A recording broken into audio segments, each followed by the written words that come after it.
Hey everybody, I just realized I never shot an intro for this video, but I'm definitely going to have the bracket for the ECU for the Mercedes-Benz. Got to have the ECU in there, so we got to fab up the bracket. Again, I apologize for not filming an intro, but I'll just throw in a voiceover and enjoy the show. And thank you for stopping by.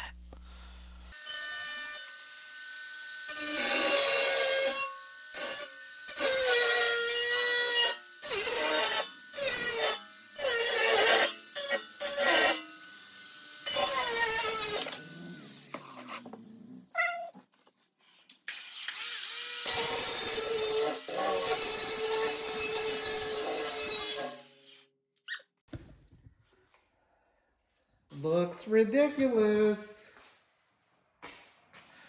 Oh yeah. Couldn't cut a straight line if my life depended on it. uh, let's flip it around. Oh, working with the materials you got, you know what I'm saying? You know what I'm saying.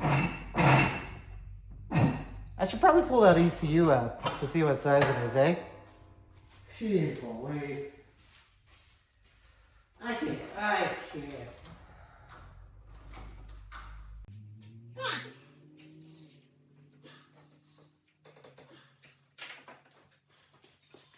For real. Huh? Whoa. Okay. But, which way does it have to face, my friends? Oh, guess I don't have a choice, huh?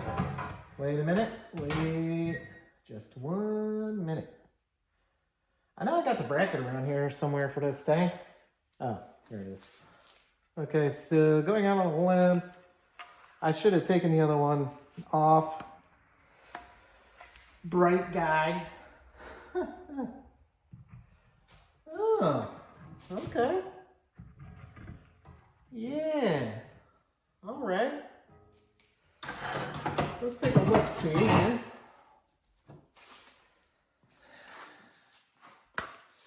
Let's take a look, see.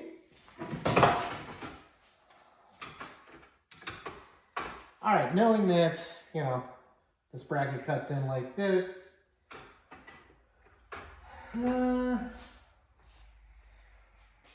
Let me bring you in.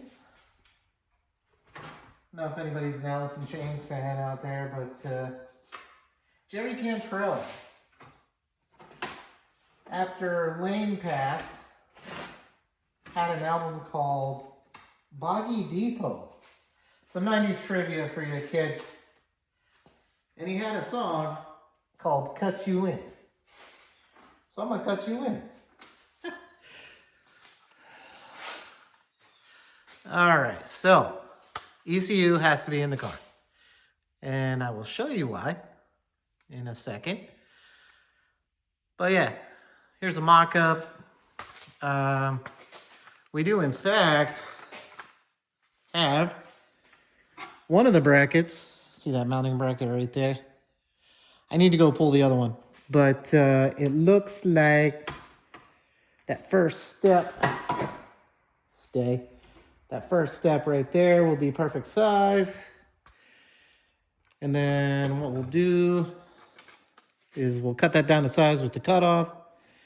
Then I've got two mounting lugs on top of the hated LS4 manifold, right? There it is. We're gonna use those two bolts to mount our ECU to. Actually, you know what? I'm gonna check the sizing because that looks pretty dang wide. And in case you're wondering, yes, I'm gonna use spacers here to clear the map sensor. Yeah, pressure. All right. Let's grab it. Let's grab this piece of metal that came with the LS filter that was freaking huge. How big we gotta be? Oh, I think we're gonna be just fine for a platform, y'all. Just fine. So I'm thinking, okay, I'm thinking we cut this puppy right here as crooked as possible, and we're gonna be good.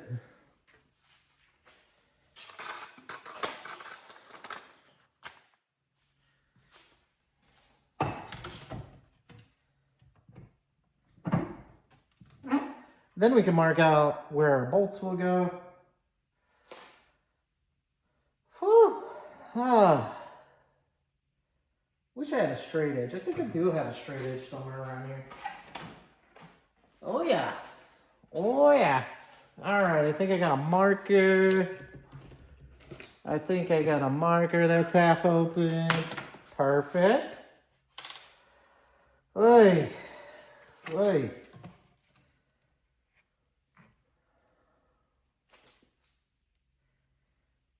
Hey, let's bring that down. All right, let's see, does this marker mark? That's a negative.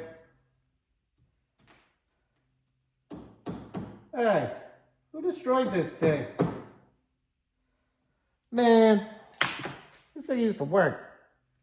Is it frozen? I wouldn't be surprised. What? Hey, let's see if the red works. The red does work, and it's the color of passion, right? Right?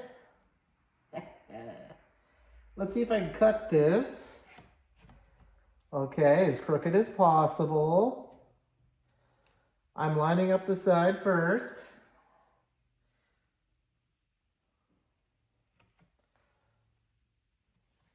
What the heck is going on?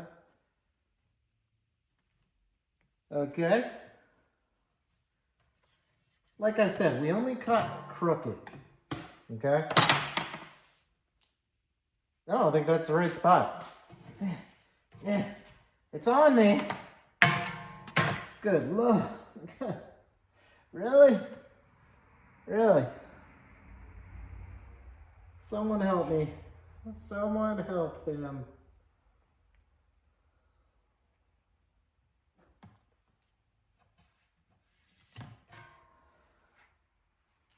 What's wrong with you? What is going on? What's going on? Oh, yeah, I just got the top one right. Whew. Somebody.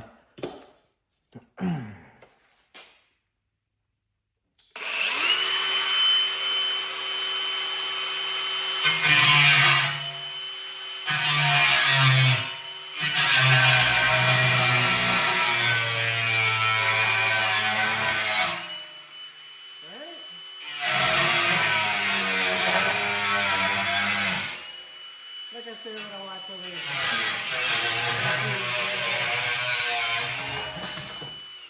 Sure, buddy. Sure.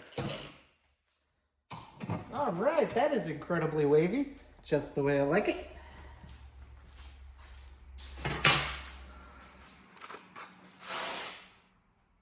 Whew, we're at the 10-minute mark. Holy moly. Here we go, here we go. Oh, I love it.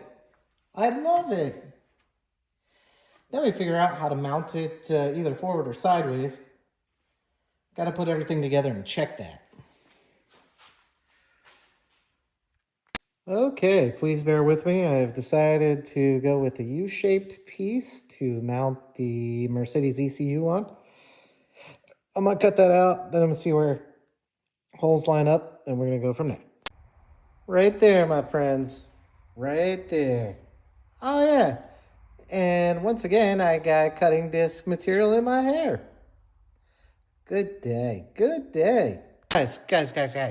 I did the paint on the top of the screw trick, and I drilled the holes out that I got, and it actually fits. I can't believe this. After like months of taking L's, I'm getting wins. I'm going to show you the other one after I get this all mounted up. All right, so we've lined up these brackets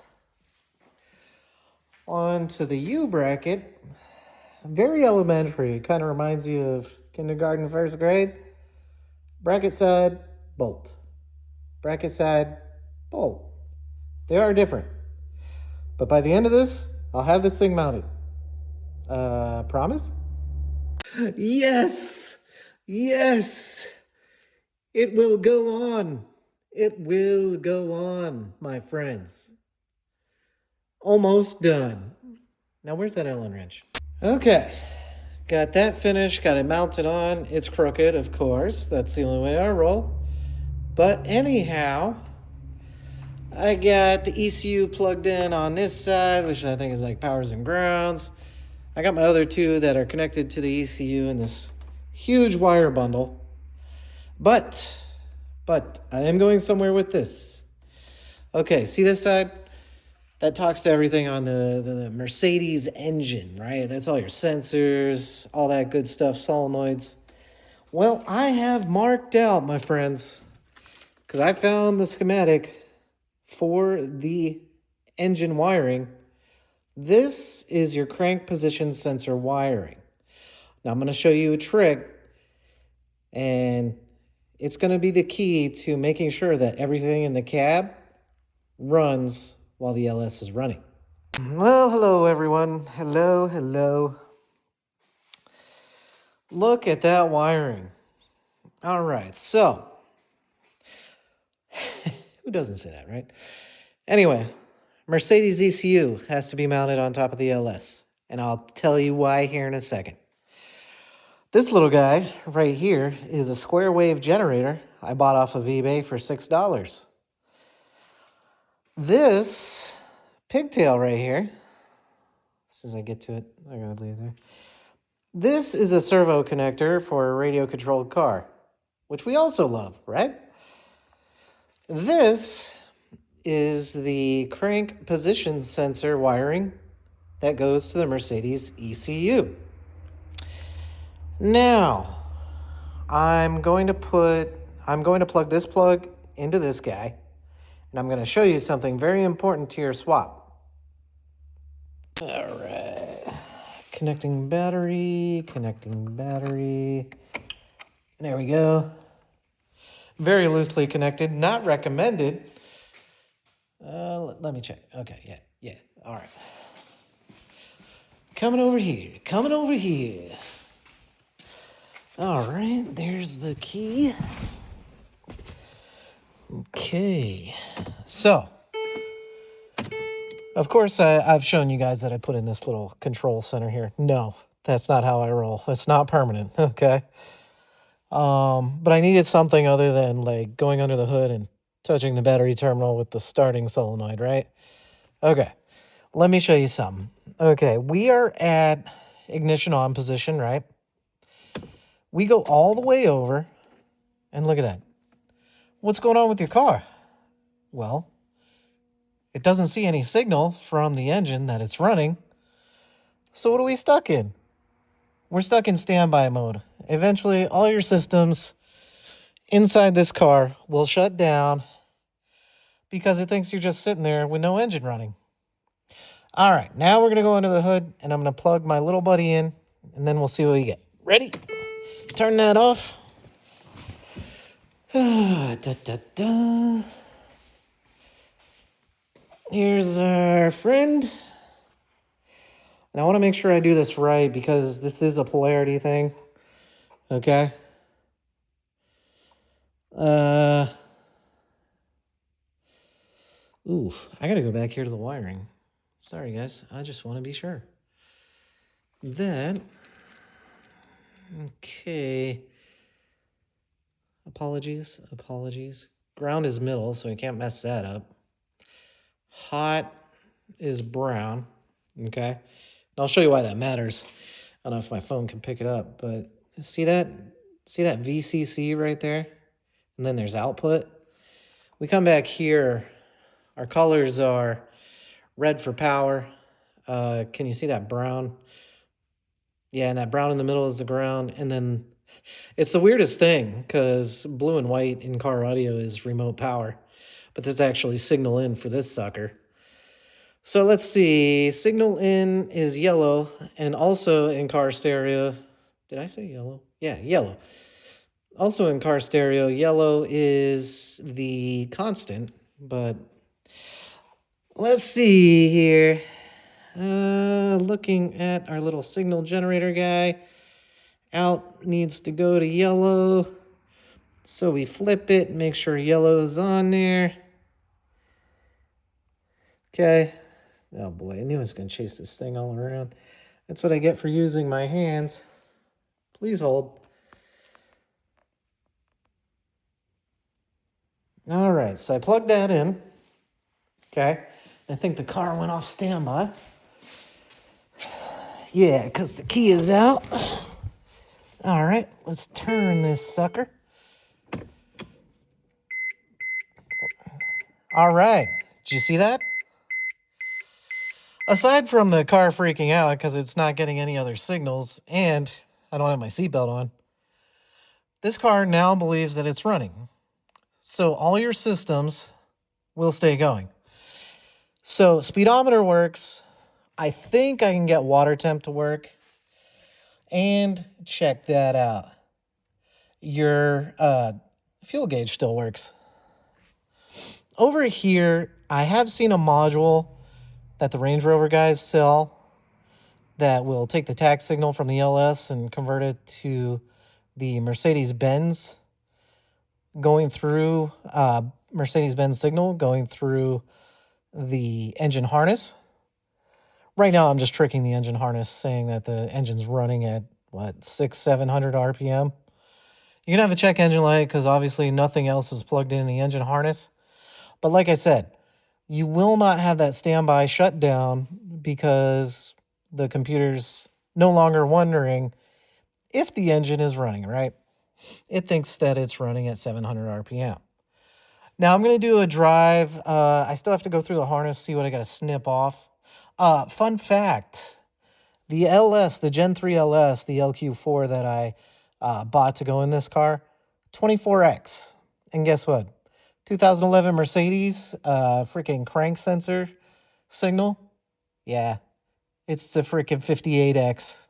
So I guess if you played around with the Gen 4 or something that puts out 58X signal, you could technically tie it in, but then you'd have to pay an arm and a leg for the adapter that Lingenfelter makes, or at least that's what I've read. I'm just happy this thing, isn't going to shut off on me because it thinks that the engine's running. But I'm doing more testing. We'll take it down the road, see if it likes that, and it'll stay. But yeah, this is what I've got so far. Maybe this will help you out.